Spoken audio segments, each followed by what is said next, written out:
ọsọ pụtakwalụ. Ego mbute Prime M na-enye m obi anwụli wite egwu a. Ego mbute ige egwu a ga-eyi ọfụma. Ifu na akụkọ dị n'ime egwu a, akụkọ na-ebutekwa uche, mana nke nwa ka ego bekee ego iji eje mba, ego iji anya isi n'obodo anyị a, obodo Naijiria mụ na gị nọ n'ime ya ji na-asị gị nnọọ were oche eze gị, maka anọgo m n'oche eze nke m nọ n'iru oche maka ndị na-abịa late na ana n'azụ ọkwa ịwata. Nganga bụ edo nganga iji eje mba, nganga iji eme ọnụ, nganga ji anya isi na Lagos na mpaghara Lagos abatago ọzọ inyego gịnị obi anwụrị maka anyị si alụ n'ebe a. Onweghị ihe ọzọ mpụtara ụwa nke m ime na-awụghị inye ndebe anyị obi anwụrị. Ọ ya mere mgbe eji na-eke ọlụ na Hot FM mgbe nnọọ nwayọọ gbuo ikpere ala asị ha dododo unu mara ihe ọma unu ga-emere ego bekee so ofe ihe biko si enye na m ihe ọzọ just were nwayọọ nye m ebe ndebe anyị na-ezukọ Tuesdays, Thursdays na Saturday ọkụ 1 luo 2 ma abata mee ihe niile gbasa ihe omume ndebe anyị. Nke a na-enye m obi aṅụrị, nke a na-enye m udo, nke a na-egosi na m wụ nwa afọ Igbo, ihe ndị Igbo gbasa. Yes, abatago m ọzọ, mana ịmakwa na ọ bụ naanị m na-abịa m were nwayọọ kwuwe nke m nyekwa onye ọzọ ohere maka gịnị na-ekele ọla eke nwiyo na-abata n'ihe anyị na-eme. Nwanne anyị adịghị ilu n'obodo based on ebe ọ na-aba ịbata ihe mmemme a na-eme ya na-apịalite elu gị ọnọdụ na-ego obi ụtọ ka ngị nwasị wee chi ya ewetago taa nwere ebe ọzọ ị ga-enweta ya na Lagos. M na-agwa gị ụnyaahụ na-agwa gị ya taa na-agwakwa gị echi o na ọ bụla ifu na-eme ụdị a ịma na onye aja so na-emeela onwe ya mmapi na mmopi ịghọtago na nga gị bụ onye show Hot 93.3 FM nwe ihe na-ego bekee mpa ya batago ka anyị mee gị ya ka anyị si emelụ gị ya n'obi ụtọ. Mana nke taata ọbụla sọsọ anyị nwa ga-anọ ebe maka na anyị gwa gị na ebe ọbụla efu nwa afọ Igbo na-eme ọfụma na anyị ga-achọrị ya dubata ya n'ime nganga maka na nganga bụ nke ndị Igbo niile. Taata anyị na Prime M onye tile ego mbute nakwazi onye ti Oga Advisor ahụ anyị na-adịba akpọ ebe anụnwa ọ nọ na studio n'ụbọchị taata, mana oge na-adịghị anya obere oge anyị ga-etinye mpa n'ọgbọ ọkụ anyị obere advice. Oga Advisor, advice. Ị ga-anụ ya live and direct na Hot 93.3 FM oge nganga Igbo maka na nke a wụ nke ndị be anyị. Sị ka anyị jee na ngwa na-egbughị oge maka Prime M anọgo n'ime studio. Ọ ga-amasị anyị ka anyị kee ọla eke anyị kwuchie ihe niile dị n'ime nganga ka e wee gbasaa gị anyị akpụbatazie Prime M ka ọ bịa unu nukwu onu ya si ka anyị jee n'ime ka ewe ke ihe nọ n'ime ka ewe gbasa ndị be anyị ga-ekwu maka ya taa ka anyị malitegodo ebe nwiyi o jere tupu anyị abata n'ebe ego bekee jere. Ngwa let's go. So nwanne nke mmanụ kwa metụta ndị Igbo nso na na nwanne anyị nwoke emegokwa something n'okwu Hausa na mụ a ga-edurukwu ya wee donye elu hie yọtara ka m gwakwu na onosi wee mee anyị ka anyị na-anụ n'izu ụka gara aga ka nwanne anyị nwoke ihe nji esi na nwanne anyị nwoke bụ n'onye Igbo ka ọ bụ nwanne anyị nwoke bụ former governor Rochas Okorocha Rochas Owele Imo steeti Rochas Okorocha n'izu ụka gara aga ụbọchị Satọde jee na Katsina steeti na Daura na hometown Mr. President na hometown High Chief Okechukwu Muhammadu Buhari enyi ọha ndị Igbo ọchị ọha ndị Igbo ọkwa onunu ha si wee chie ghọtago na ebe ahụ ka nwanne anyị nwoke Rochas Okorocha jee wee nọdụ ebe ahụ wee gwa ndị obodo Daura na nwa unu nwoke na nwanne unu nwoke bụ High Chief Okechukwu Muhammadu Buhari na ọchị Nigeria ọfụma and ọ ka na-achịkwa Nigeria ọfụma na in fact na enwere bụ onye chịrị anywhere in the world ka High Chief Okechukwu Muhammadu Buhari ihe anụnwa bụ gọvanọ Rochas Okorocha kwuru ya bụrụkwa mmụọ akwụ nwere nke na-etinye nwere nke na-ewepụ si mewere ohere a maka ihe Rochas kwuru gụpụta album ọhụrụ ọ na-eme ihe na-adịghị ekwe omume. That is ihe Rochas kwuru na High Chief Okechukwu mee ọ na-eme ihe na-adịghị ekwe omume. Rochas si na ọ na-eme ihe na-adịghị ekwe omume.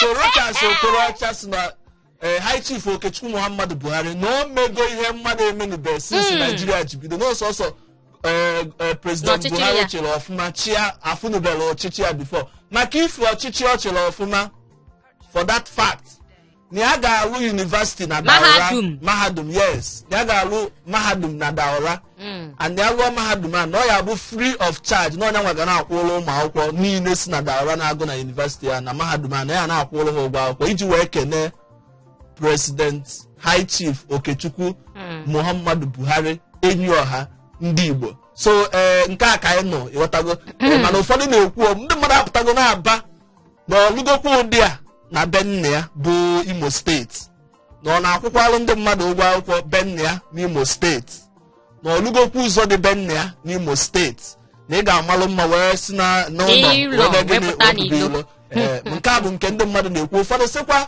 na ihe o mee dị mma na ọ na-epromote one Nigeria na onye jidenu ọ bụrụ n'ugwu Awụsa ka ọ ya eje mee ọgọ ya jee mee ọ bụrụ na anyị Igbo ka ọ ya eme ọgọ ya jee mee mana nke a bụ anyị ka anyị nọ wee sị ka anyị buru ya bịa nke mbụ bụ na okwu na ya alụ university nke ịbụọ bụ na okwu na President Muhammadu Buhari na onwenubeghị chike ya in the world wide world.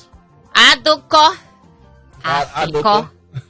ọkwa mmadụ asị birds that flock together ka ọ gịnị ka a na-asị ha nwa ichete ọwa ọnụ taa ka Maazị Rochas bidoro oziwe ozi ọma o tegori ma mgbe akpụpụtachara ụmụ ihe status ka ọ gịnị ka akpụpụta ndị mgbe ọ bụ dede akpọọla anyị nke ọzọ so dede na-akpụ ihe ọ na-akpụ pee so ọkpụa na Daura nke anyị wo na dede na-akpụ pee ọ na-eme ihe na-adịghị ekwe omume simesebe anwa pụta ka anyị jee n'ihe ofu onye nkụzi na-akụzi na mahadum akpọrọ Abubakar Tafawa Balewa nke nọ na Bauchi ma ọ Bauchi ka ọ bụ na akpọ Prọfesọ Mansur Usman Malam Fashi ị ga na-asị nke onye a afọ bugodi kọnkịrị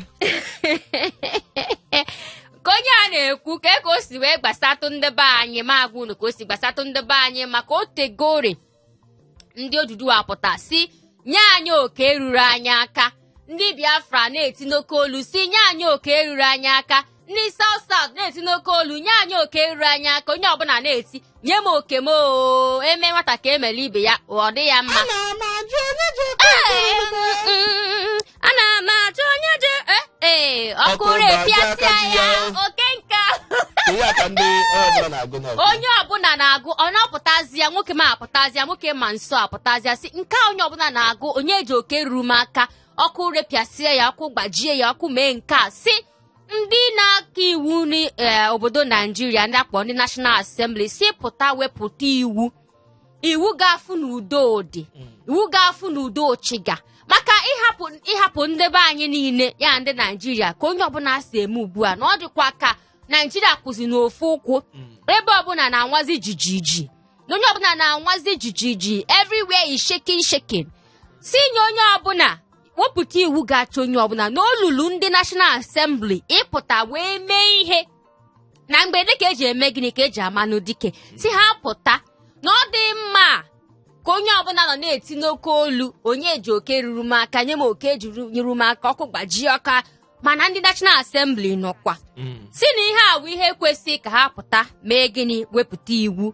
ndị National Assembly ọkwa unu anụgo ma unu anụbe biko jide ọsọ jiri ije maka ịnụgo ya na nganga Igbo si wepụta iwu na olulu unu iwu ga-eme ka gịnị eme ka udo chia na Naijiria maka mkpu ndị mmadụ tiga si ma pụta n'ebe ahụ abazie n'ihe ofu maazị ala Igbo onye chigara Anambra na mgbe gara aga pụtakwa wee jụọ Vice President na 2019 ka onye a na-ekwu okwu ya bụ Peter Obi apụtago si mgbe a nọ na-ajụ ya ajụjụ na Rice TV ọ sị ndị be anyị gee m ntị n'onu ọkwụ na anụgo na onwe mgbe anyị apụta si ka ejide egbe tobe ndị mmadụ n'isi si nyenu ndị be anyị oke ruru ha aka na anyị ga-eme gịnị na anyị ga-ejikọ aka na anyị ga-eme gịnị na anyị ga-apụta mee ihe niile kwesịrị anyị ime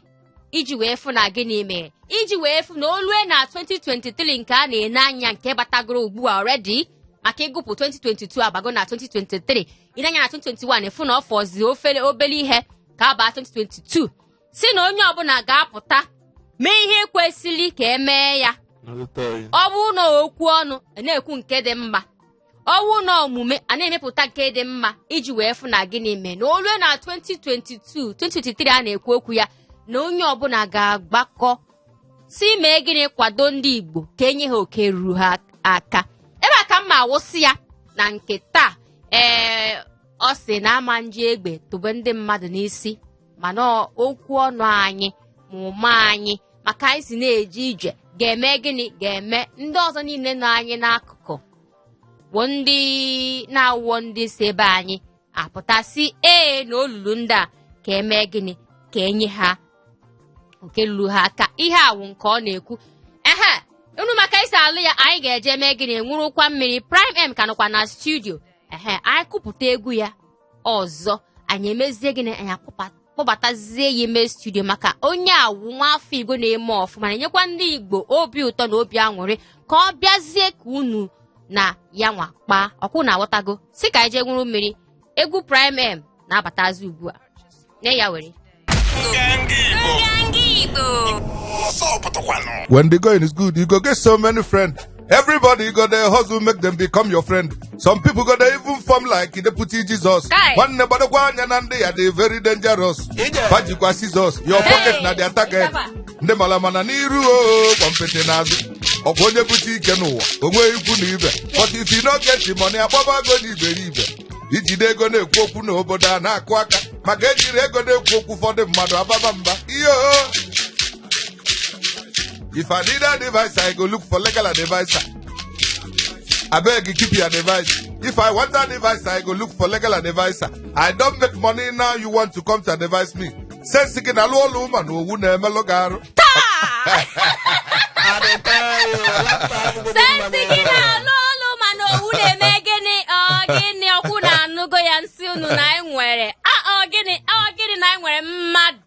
Prime M. Na Prime M style iji bata self. Gịnị. Ndebe anyị na-anụgo n'onu ya. Ngwa, tinyekwa ọzọ. Papankolo, papankolo, pankolo, papankolo, pankolo, papankolo, kolo, kolo, papankolo, pankolo. Iyo koko, Ma ị na-agba egwu ị na-amụ amụ. Gịnị. Alright, ka hapụzie ya ebe ahụ. Prime M nọ n'ime studio, nwa afọ Igbo na-eme ọfụma, nwa afọ Igbo anyị ji aga ọnụ na nke awụ nke akpọ gịnị, Ọga Advisor nwa. Prime M, biko gwa ndị be anyị ka anyị malitegoro ebe ahụ ka ihe bute this advisor. Ego bekee. Nwoke ọma. Ịma ka o si adị. Ka nkenegoro ụmụ Igbo na-ege ntị. Correct. Ma ndị obodo ndị ọzọ. Every other person that is listening to us this hour, I greet you all. Asim no adila ya mwanko eti nyazel. Umu Igbo unu na Prime M ono ugo na abo. Onye ahụ unu makwatile ego mbute dị mma ego mbute. Ọmụ na nwunye ọ na ego na studio. So gba mbọ ka itu unu go na station aka ka inwe ike na-enweta go first of almost ka iwe na-aga n'iru.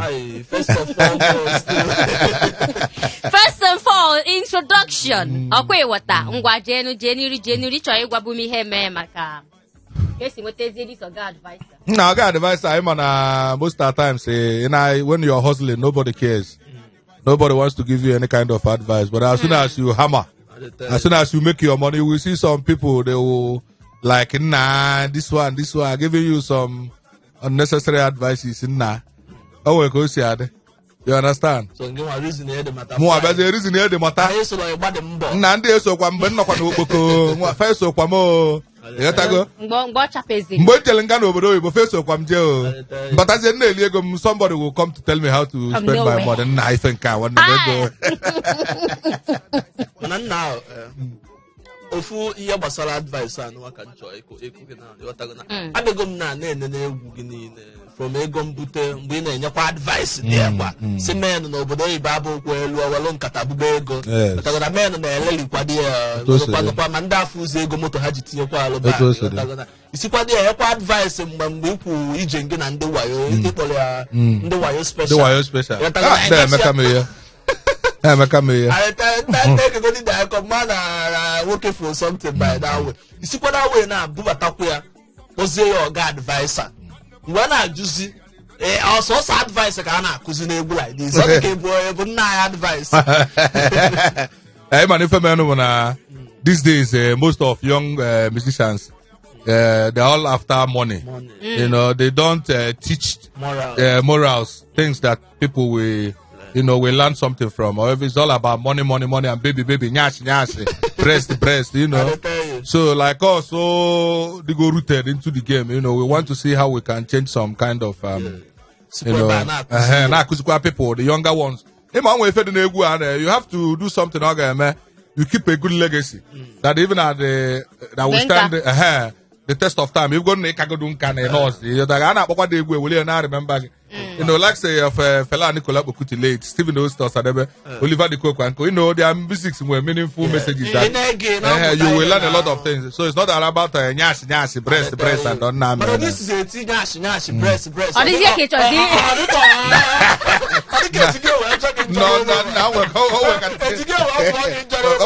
is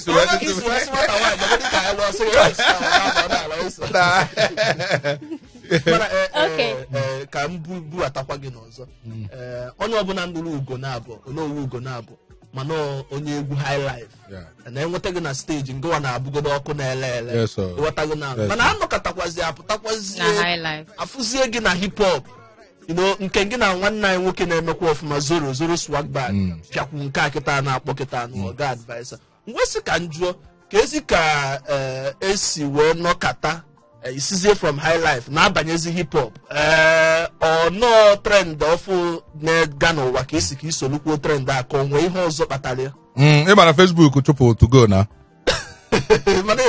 so if n'ụwa bụ upgrading you have to follow what's trending but ọ bụkara na anyị apụsịrị anyị ka nọkwa n'ife a na-eme kama ịmago na I started with hip hop anyway. So mana mgbe ahụ a na-eme nwoke nwere ọnụ ka ọra nwoke leka based on promotions and all that.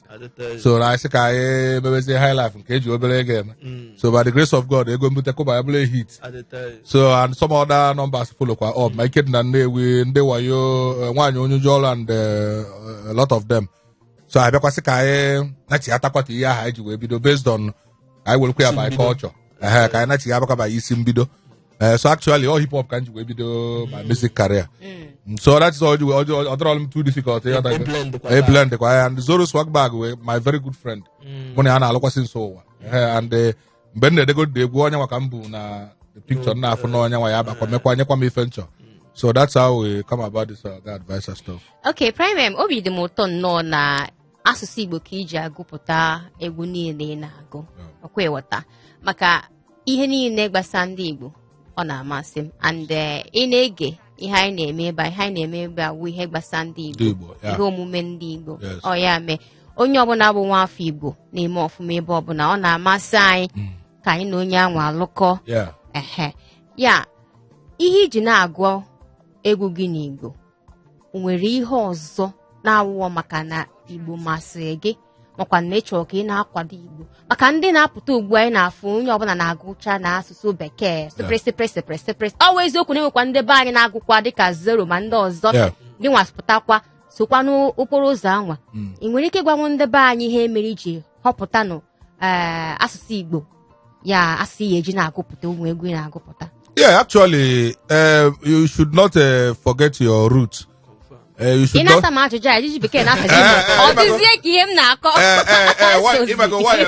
I'm trying to I like Ambia with because of Sunday Igbo they get the program, you know.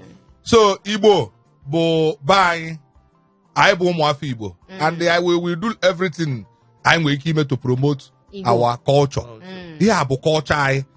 Actually I'm egwu melumba ha egwu ngo asusu oyibo dị mma o Moga makalikwo mani kuzibelo ụmụaka kafasubi Igbo bani so ekwesị ka a na-akụziri ụmụazị ka ha sụba Igbo ọ bụrụ mgbe niile sụpịrị ihe ajara abịa and ọ ga-eme anyị ama amasị aka nri na aka ekpe anyị mana nwụti ijikwa egwu na-akụzikwalụ ndị na-etokwa eto because so many people na obodo anyị jụọ sị ga-abịa Igbo kedu owe anyị kedu what do you gwam gwam ndụ ma amasị abịa Igbo you know so I need ka anyị welu na-etichikwa wa people because ebe Yoruba na-asụbe ha steady Hausa na-asụbe Fulani na-asụbe ha mana anyị bịazie efe onye Igbo ọsụba peperepe ọbọsọ anyị ka anyị wetalụ peperepe na so we are trying ka anyị nwee ike na enyekwala ndị be anya ka ị na-asụ anyị ọ dị mma oke ihe anyị ga-eme ugbu a ka anyị ga-anwụrụzi mmiri kpọpezie akara ekwentị anyị 08182426591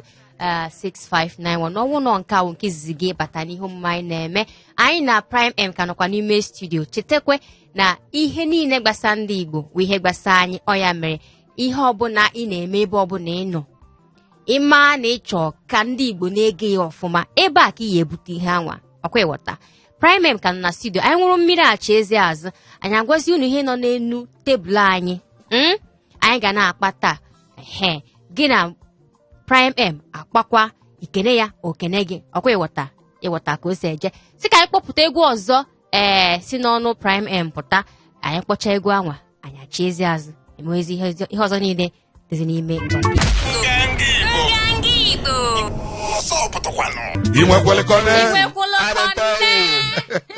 ọwụ maka igwe ego ọwụ maka ego mbute inwekwala kone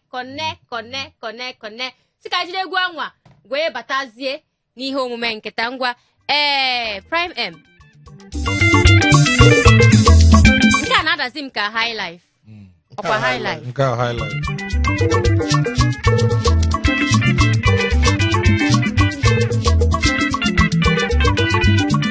anya connect go Prime M nọ na-ajụ ma anyị nwere kone nganga nwere kone anyị nwere kone anyị connect go Prime M ngwa si batazie ka anyị mara gị nwa ga connect kwa Prime M 08182426591 akara ekwentị ya eji na-abata n'ihe omume nke taa ọwụ na hold up ebe anwa dịka ọ dị ike CJ na WhatsApp nọmba anyị 07080051850 hello okay na-agbakwa mbọ 08182426591 ka ọkwa akara ekwentị anyị hello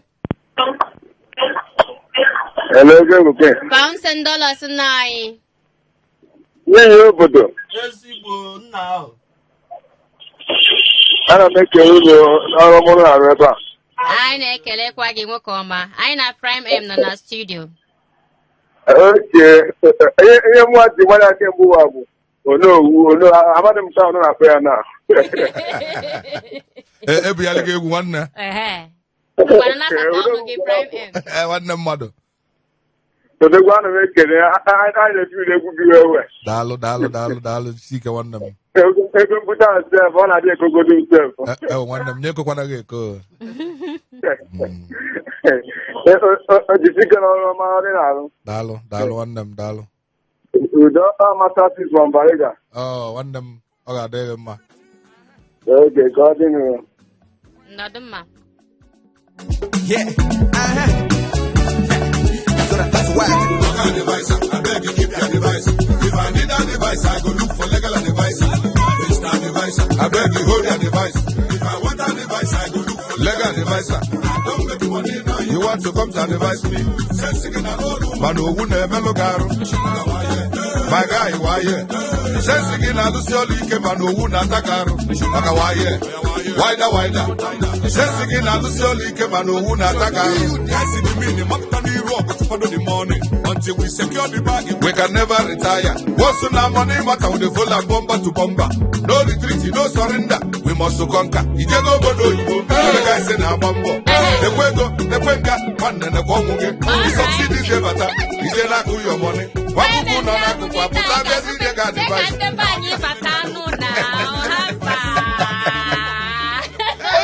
Ugo na-abụ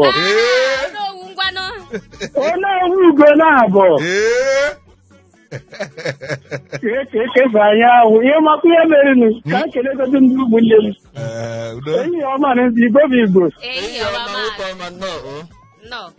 nwunye ezigbo mmadụ nke ị mere akarịka ebe iso wee kpọta ya anọ m n'ije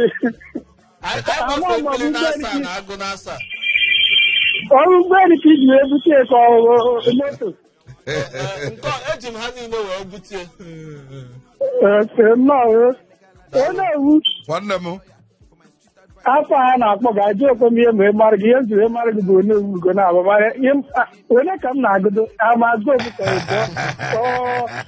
ijegide ndị wayo ịmakwara ijegide ndị wayo anụ oge ụbọchị Naijiria m na-asụ ya ọdụm ka anyị asị gị na ihe m na-asụ n'anya na-eme ozugbo ozugbo ka ị na-ekwu ya ahụ nwanne m onye ka anyị agụ e nwere ofu ụbọchị m banyere na ihe na wee sị ka m daa n'oge egwu daa na-egwugide fonu ma achọ ịnyụ mgbe egwu ka nkụ nwoke nwere ife egwu ka a na-aga eru ka tee ngwa ihe a na-akpọ ihe gbasara advaisa azị onye na-enwere ọ bụ ịnọrọ n'obodo ma o nwere ihe egwu eru ịchagodi isi awụ ịpụta ịbịa inye onye butere ike advaisa nna ike gwụkwa oke a bụ ihe nkwute na-asị na-egodo onye mberibe a ya so ebe apụta ka amacha n'igbe obere nwapụtasị ewepụta edebe mmiri a na-ekiri maka na ọ na sensị onye nke a dị aktiv na ọ eji ekpata ego na ọ sensị ka eji akpata ego ọ bụrụ ka eji maka ọ dị mmadụ na-abụ ime enye nwa advice imenye onye nwere ego advice etu onye si kpata ego and imenye nwaanyị dị love advice ịghọtago bikos nwaanyị dị love iji advice gị na-ese nwoke butere ike ejezi iri advice ka ezi na wafọ yi o daalụ nwanne asị m ka tinye ọnụ daalụ nwanne m mere ọfụma jisi ike nna m jisi ike o onye nwaanyị nọnyere gị ebe ọ bụla itinyere aka ịghara eji eje na-abata abata n'aha nọga gị bi nọsịta bụ nke anyị ebe ị bịara umeta anyị obi ahụ Chineke ya na-emekọ n'obi ahụ ebe ọ bụla itinyere ya agazi o daalụ alright Prime M anyị ka na-ekwukwa maka egwu gị onwe ihe anyị nwere anyị chọrọ ịkpa taa ihe a ihe gbasara iPod na ka ha si ndị mmadụ nọwazie n'ụlọ apụta Mọnde niile n'izu ụka mana abịazie na nke izu ụka nke a na-anụzi na ihe dị iche iche na-eme na onwe ka esi ebu ndị mmadụ ma ihe dịka ya anyị na-ajụzi n'ime nganga ihe a o kwesị ka ọ dị otu anwa ka ihe gị nwachie maka ya mana the idea were a very good idea mana the approach and they do some people say misuse ihe a na-eme yotago ihe a na-eme dị mma mana o nwere some people na-aka ọsụ nsogbu na-emezi ọ dịka ihe a na-eme adịrọ mma ma ọ na ada emetie ka esi eme so o nwere some people enwere so many underground work ekwesịghị ime so that ka ihe niile a na-eme nwee ike na-aga n'usoro ekwesịghị na-eme ka ọ dadịna ka ihe ndị ala na-eme ka a na-eme ya ka ọ eme ya etu ekwesị isi wee mee maka eme ihe etu ekwesị isi wee mee ihe ọ gaa ọfụma mana eme ihe etu ekwesịghị isi wee mee ọ ma gaa ọfụma so ebe anyị na-ekwu ka emezie ihe emezi ị na-anụgo ya nke a ihe anyị na-akpa taa ọ eziokwu na onwe mgbe apụta ndị iPod wee nye ndị Igbo si unu na-anọzi n'ụlọ every Monday iji wee na-akwado ka esi wee kpọchie Maazị Nnamdi Kanu mana apụtara n'izu ụka na-anụzi ihe ndị ọzọ dị iche iche na-esoghozi anyị na-ajụzi ihe a o kwesịrị ekwesị anyị na Prime M ka nọkwa n'ụlọ ịchọọ itinye ọnụ n'okwu a nwekwa ike tinye ọnụ na ya 08182426591 anyị ka na-egbukwa okwu hello okay ebe ahụ akpọchi si baa na WhatsApp nọmba anyị 07080051850 hello ehihie ọma na ịbatago n'ihe anyị na-eme ezigbo mmadụ poi adapa nsọ adọla ada ga-edo mbụ ada ga-eme ọnụ ekele m gị nwoke ọma onye si ebe o si na-esi onye si ntabi ire onye si ebe o si nnọọ anyị nọ mma Prime M ka nọkwa n'ime studio egwu atọgbuola m biko nọ ọ dị ka ọtụ na-aka ọtụ ịchọkwa kpọọ ya ọzọ mana unu ga-akpọ ya ọzọ mana ọ bụla afọ ka anyị ji mmanụ n'owugo na ọ bụ ka anyị ji mmanụ nwanne m ebugharị gị ọlụ na so n'owugo na ọ bụ ka anyị ji mmanụ enwekwa m ego mbute na foonu m nwekwa dị ọda wan enwere m sọ m ego ya na foonu mba ego mbute ka dịkwa ego mbute ka dị nke a na-enwebeghị m nke a na njọ ọzụta na anụ ya ego kala ji m ebudo amanụ ọ gaghị chukwu ozi ego ozi ogwu jide ka iji kama ka ọ dakwuo orisego akwa ọga advisor Onowu ọga advisor atọgbuo n'onwe eziokwu ọ bụrụ nke unu kpọrọ sef ka m nụrụ ya sef na ọ mbọsị m na-echeki something na Google egwu nche download so fụzie ya mfụzie ya ozugbo nje wee download onye de ya Fly M Onowu ugo na-abụ nsị ya ọwụzi Fly M ka ị na-azazi mana ịma na Prime M wụ mkpọbiri ya Prime Minister na ọnya wụ Onowu ọha na ama m na Prime Minister mba dị egwu bara ọya obodo ringi ntonu m oha daalụ nwanne m udo daalụ nwanne m ezigbo n'obodo anyị sọ oyi ọ nwere ọda onye Afrịka ahụ afọ ya echi ka emesịa daalụ nwanne nọdụ mma o nwoke dị mma oke anyị ka nọkwa na hot 93.3 FM ga anyị goriri show ihe anyị ka na-ekwu maka ya wụ ka ndị IPOB ji wee si ndị be anyị si nọwazie n'ụlọ mana pụtazie n'izu ụka ihe dị iche iche na-eme. Prime M nọkwa n'ime studio ka onye nọ n'ekwentị anyị. Hello. Ehihie ọma. Ego bekee ihe ọma. Ehihie ọma nwoke dị mma. Nwunye ụlọ obodo. ezigbo nna ahụ Potomkpo mmiri Onowu golo abụ ekene m. Dịka ekene m. Were ya gawa na ihe na-eme ama masị anyị. Daalụ nwanne m. Azị ka njọ afọ m n'ihi release idrọpụ na ka a nọkwara egwu o. Arize Chukwu nwanne m. Ngwa jisi ka asị ka nụ ọnụ gbanwe ya nchọrọ eji were. Ihe nwata ji South Africa ọbatago. Mmecha mgbọghị ngwa gị na-eme mgbọghị ngwa gị. Mgbọghị na. Ka ọ batara kezi ọ na-arụ na akwa barakọla. Don't worry nwanne m ife abụ ya ya akpa na executive ọ bụrụ onye general. Ife abụ mụ ga-akpịa na executive ọ bụrụ general. Anyị na-ekwu maka ndị IPOB si wee sị ka ndị mmadụ nọbazie n'ụlọ ka iche maka ihe IPOB kwuru ma ihe ndị ọzọ na-emegazi n'ala Igbo na ihe a na-eme ọtọ ohe kwesịrị ime ka a na-eme na ịma na-agbara ụzọ were mgbara ọ na-esi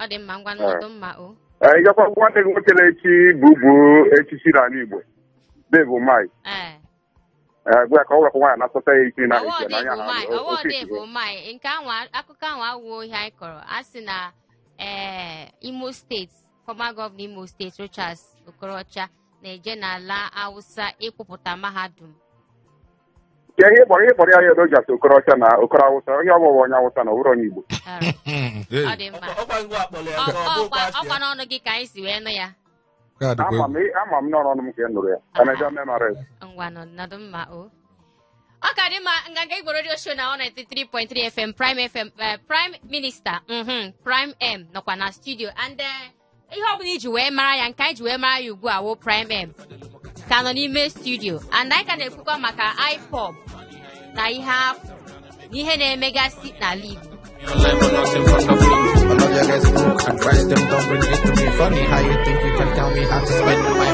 When you go in the school, you go get so many friends. Everybody go there hustle, make them become your friend. Some people go there even form like in the put Jesus. And never the one and they are very dangerous.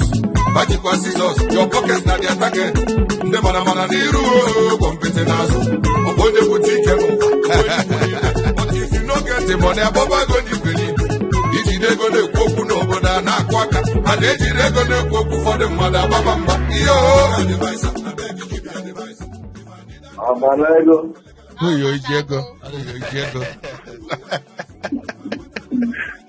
It's okay, God. ezigbo nna $5,000. One and only Mutoma. Oh no, we go now. Dike ekene me. Ihe ọma nọ. Daalụ Ihe ọma nwanne. nnọọ. Daalụ. Nna nwunye ezigbo nna ahụ ibukwe double exhaust wee bata this afternoon. adịrọ m mma na akwa mkpọ oge ngwa nwere mgbe Nna anyị. Ego abanyere ọfụma nnọọ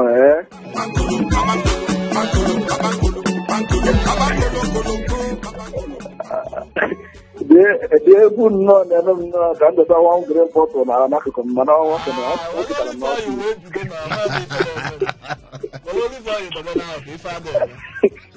Ee, ọ dị egwu. Nna ya emakwana egwu anyị na-eti meziri m nchepụzi ụmụ akụkọ ndị ọnụọrụ kọrọ today kasị ma nwere ezi egwu a na wee kasịrị obi. nwanne ya nwoke si na afụnube onye dị ka high chief before mbụ na afụnubere ya mbụ ịma na akwụkwọ nsọ emere ndị ahụhụ ha wụ nsọ anaghị awụ ndị Jekọb onye ọ mere ga-amarana ịghọtago ya arụ na kọntrị ebe ahụ nke gbasara ya ama eme ego ọga enjoyment dị ego ọ na-abanye ọfụma eme ka anyị na-download many of them na nwanne bifo efu ofu ihe ka anyị chọkwa ịjụ gị ka isi wee fụnatas ndị IPOB ha si na every Monday na onye ọbụla nọbagode n'ụlọ ndị IPOB so every Monday onye ọbụla nọ holidays ka isi wee fụ okwu a nwanne henry ịma dị okwu a makakwa ahụ ịma njisi ọmaka maka na emere n'ụzọ pụtara na ndị Muslim ga-akpụ isi ala na some of them Buhari must go ndị a mepụkwa ha agba nkịtị mana ofu chọọchị nnukwu na north ka sekụnigo the same thing DSS ga-eme ha arrest ọzụzụ ka sip ozi na-awụta nwụzi obodo a na ishọt ya na-aga lockdown a ga-erute Lagos steeti mwa gịtego wee mee ya make sure that na our brother pụtara ezi na aka ndị Igbo amara the law and the regulation mana ndị ọzọ na-eme ha na-aga free so I support anything ụlọ ihe Biafra tana na asef anything Biafra I support with my blood nke anyị wụ nke anyị daalụnụ alright brother. Nga give radio show Hot 93.3 FM 08182426591. Hello.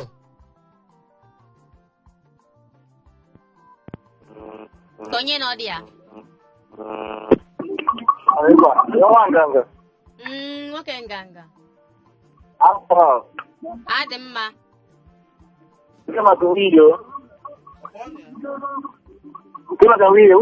Wiyo na-anụ gị, ọ na-anụ gị.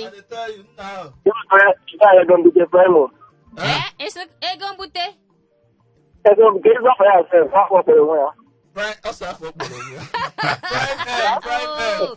Nna afọ ya wụ Prime M. Prime Minister, Onowu Gonabo. I like a roof, no okay. Dalwana. Because I'm not about it as well. Dalwana. The love. We know Italian. I don't put it in our cook. I didn't put it in our corner. That's not there. My boy, a photocall. We are Salome Jeans. Salome Jeans.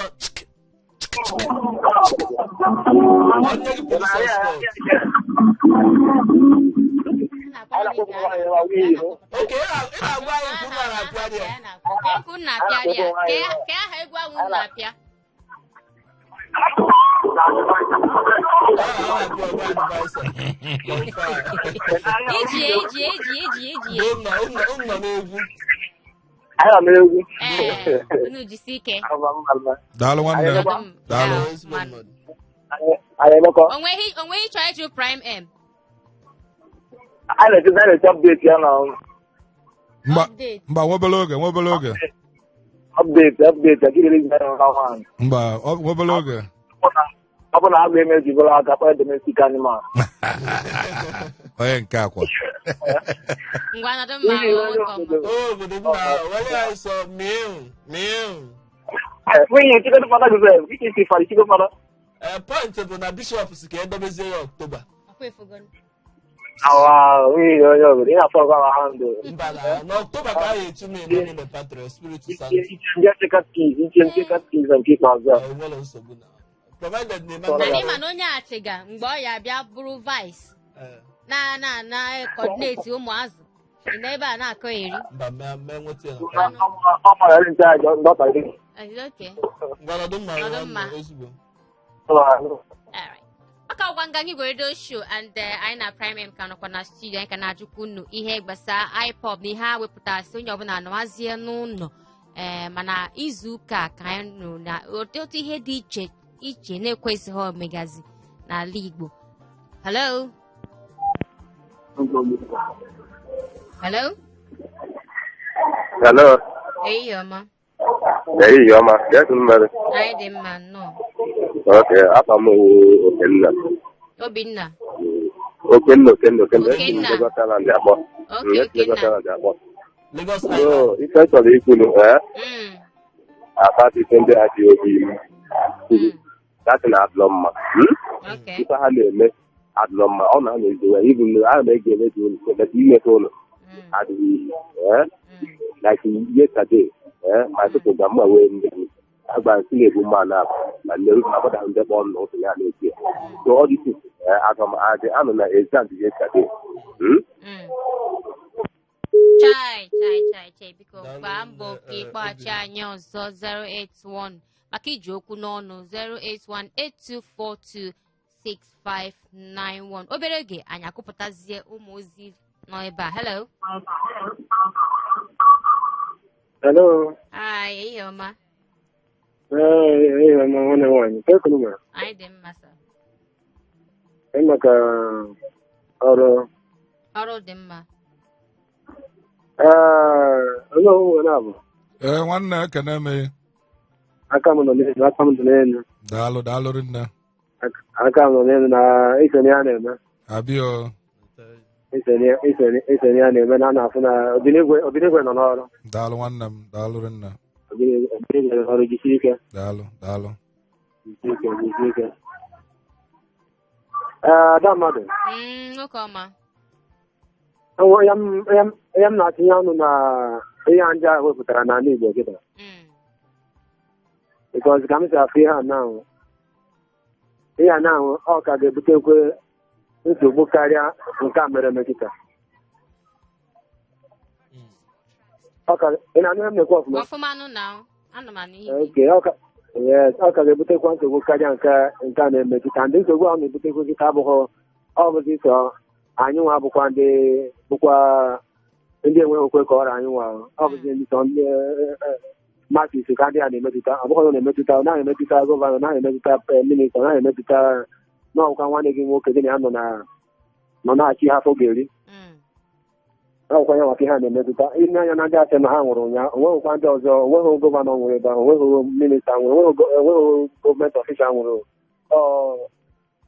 ọtọ ụmụnne ndị enweghị okwe ka ọra ha adọ abụghịkwa akụ a ga-ejikwa wee ji ọka ejighị ya wee mara ndị be anyị ejighị ya wee mara ndị be anyị ejighị ya wee mara ndị be anyị ihe na-eme na be anyị si ka afọ abụọ gara aga na ihe a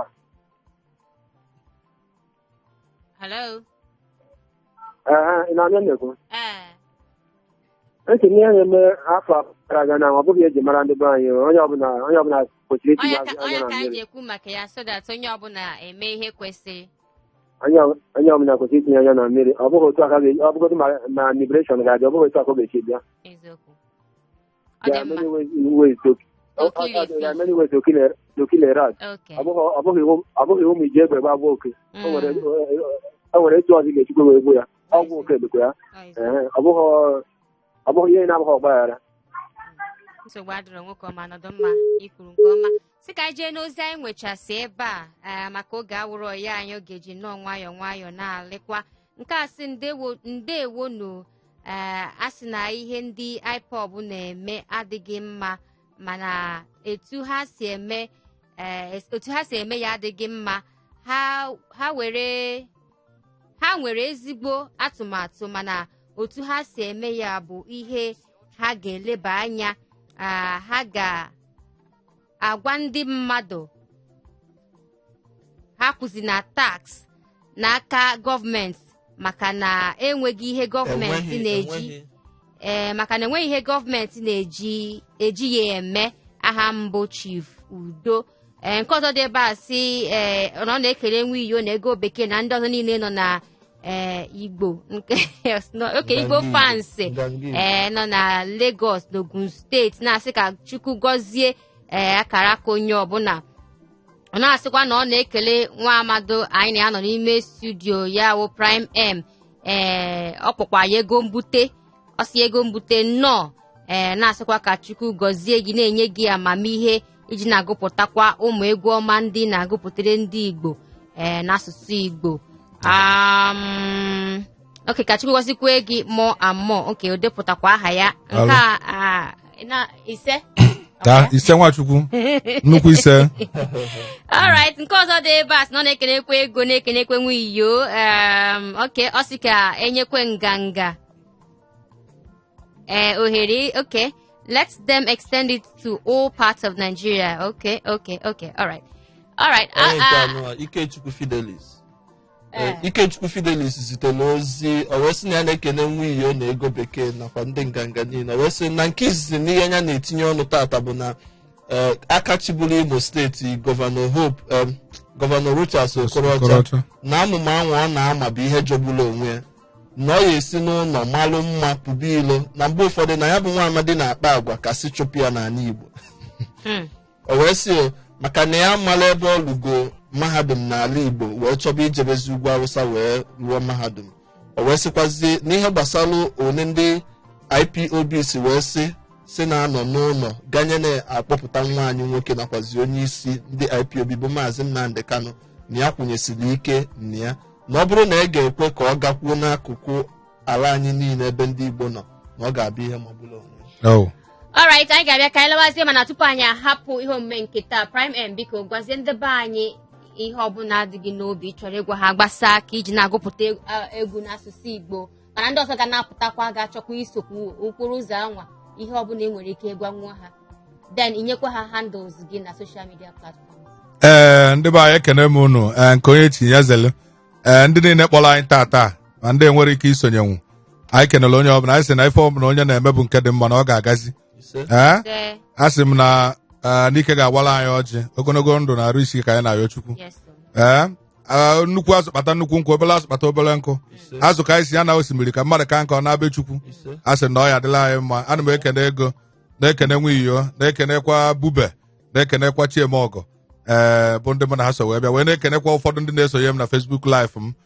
Mmadụ dịka Chukwudị Zaye, mmadụ Abuchi, Chidi Onyelọfọ na Chukwu na ọtụtụ ndị dị iche iche.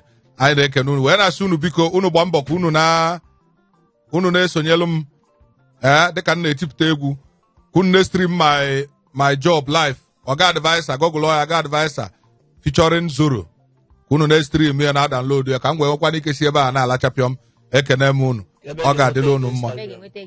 Okay, ọ bụ na my Instagram bụ official prime_m official_prime_m.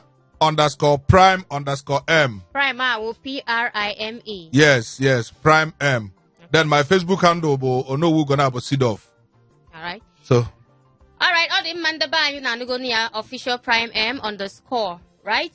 So ben ya biko ka ọ dị mgbe ọzọ anyị ga-abịa maka na ekele ọla eke asịgo ndị na-abịa so supe na asịgo ka anyị bịa ka anyị hapụzie ma ọ ga-adị Satọde mgbe anyị ga-abịa nyekwa gị